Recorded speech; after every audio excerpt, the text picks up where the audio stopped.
चीन ने लद्दाख के क्षेत्र में जो कब्जा कर लिया है भारत के क्षेत्र में, यह घुसपैठ और कब्जा एक बहुत ही बेहद गंभीर मामला है। 2 हफ्ते पहले 50 सैनिक 2 हेलीकॉप्टर के साथ ऐसे जगह पर पहुंचे हैं जो दुनिया का सबसे ऊंचाई का एयर स्ट्रिप है, दौलत बे। और उस एयर स्ट्रिप के नजदीक वो पहुंचे हैं, भारत के सीमा में 10 किलोमीटर अंदर आए। और यह हमारे लिए बहुत महत्वपूर्ण है क्योंकि 1962 की लड़ाई में भी वहीं से उड़ानें भरी थी। तो केवल एक जगह घुसपैठ हुई है इतना मामला नहीं है, या किसका एरिया है क्या है इसका पता नहीं, आता पता नहीं इसलिए कोई आया है, ऐसी भी बात नहीं है। यह बेहद गंभीर मामला है और दुर्भाग्य से भारत सरकार उतनी गंभीरता से वो नहीं ले रही है।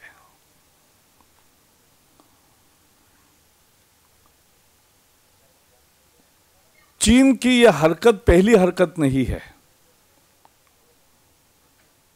अरुणाचल पर तो वो दावा ही ठोकते हैं। अरुणाचल और जम्मू कश्मीर में उन्होंने डिस्प्यूटेड एरिया करके स्टेपल वीसा देने का भी काम किया।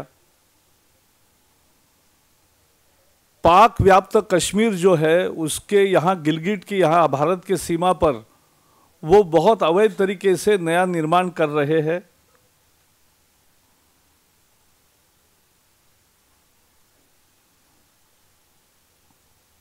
और जिस तरह से भारत के सारे पड़ोसी देशों में यानी Nepal, Myanmar, Sri Lanka, to an extent Maldives, Pakistan और ख़ास करके पाकिस्तान में जिस तरह से वो अपना प्रेजेंस बढ़ा रहा है, ये सारी स्थिति एक गंभीर स्थिति को दर्शाती है। जैसे मैंने कहा, दुर्भाग्य से भारत सरकार ने इसे बहुत गंभीरता से नहीं लिया। केवल वहाँ के स्थानीय सेना अधिकारियों में जो फ्लैग मीटिंग होती है उसी के भरोसे छोड़ा है। ये 2 फ्लैग मीटिंग्स हुई, उसमें ये मामला हल नहीं होगा और नहीं हुआ और नहीं हो सकता। और इसलिए भारतीय जनता पार्टी मांग करती है कि इस बेहद गंभीर मसले को बहुत उच्च स्तर पर यानी प्रधानमंत्री, विदेश मंत्री, रक्षा मंत्री के स्तर पे इसको उठाना चाहिए, तभी जाके स्थिति फिर से वही होगी जो 15 अप्रैल के पहले थी। और इसलिए भारत सरकार सभी पहल करे diplomatic eight highest level so as to ensure a status quo in this province. See, the incursion of the Chinese troops, a platoon of 50 armed military personnel with 2 helicopters and everything which they have come, that the point is very strategic. It's near the airstrip, the highest airstrip in the world, near Daulat Bay, which we used in 1962 war also. And that's why last 2 weeks, this standoff is there. This is very serious. If we look to the issue from all angles, and holistic view of it is that China is increasing its presence and activities along the border in Gilgit region, in the Pak-occupied Kashmir, in Pakistan also, in Myanmar, in Nepal, in Sri Lanka, so their presence is growing. At the same time, they have taken a stubborn stand on Arunachal. They have, in past, they have issued staple visa in J&K and Arunachal, saying they are disputed territories.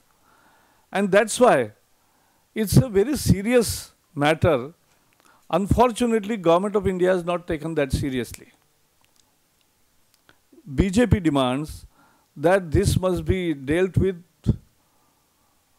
at the highest level, at the level of the Prime Minister, Foreign Minister, or the defense minister level, because only local flag meeting won't help to get the solution. 2 of such flag meetings happened, but the situation has not improved, and we may demand that government should immediately ensure a status quo on the border, which was in the beginning of April. So that's our first issue. 2G का मामला और कोयले के आवंटन का मामला, दोनों अब एक ही तरह से आगे बढ़ रहे हैं। ऐसा इतना बड़ा भ्रष्टाचार आज तक कभी देश ने देखा नहीं। वो हवा में किया, ये पाताल में किया,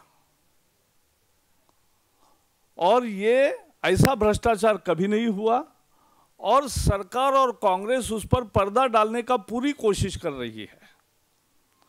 लेकिन एक भी और देखने को मिल रहा है, जितना वो पर्दा डालने का काम कर रहे उतने वो बेनकाबगी हो रहे।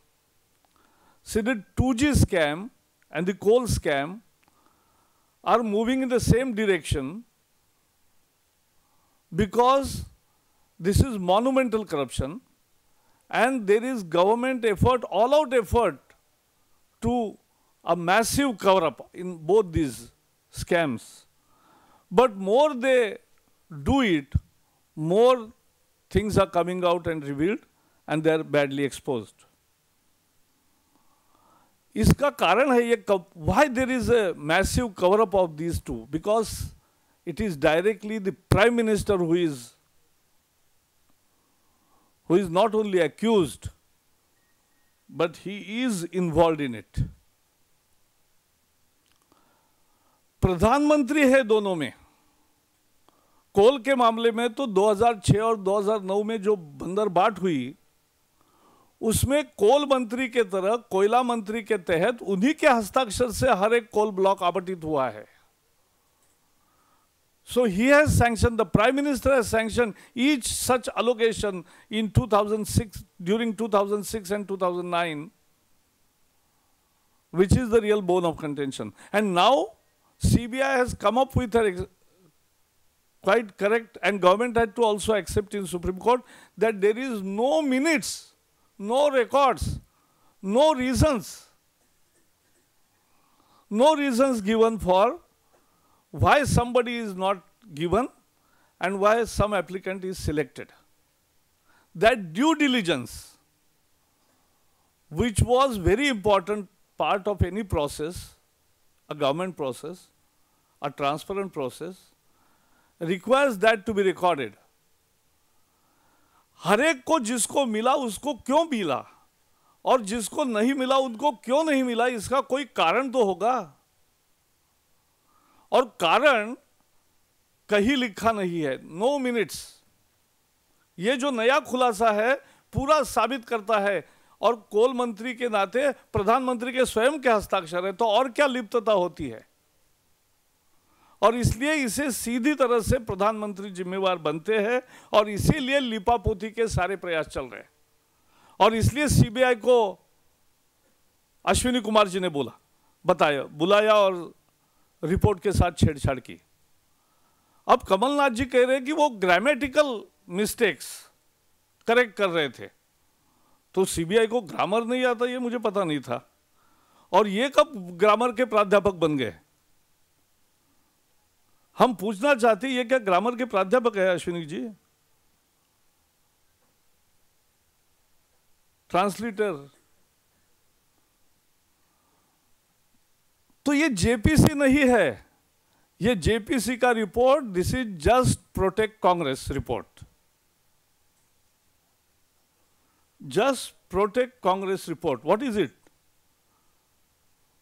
दोनों में, यानी मैं कोल का भी साथ साथ पैरेलल है, कोल में भी वही कवर अप, वही बेनकाब हो रहे, और यहां भी जेपीसी का रिपोर्ट जो मूल मुद्दे थे उसको लिया ही नहीं। हम भी मानते थे कि ये जो डेट एडवांस हुई, जो शर्तें ऐन वक्त पर बदली गई, ये सारा प्रधानमंत्री को सचमुच में पता नहीं था, और ये राजा का ही खेल है।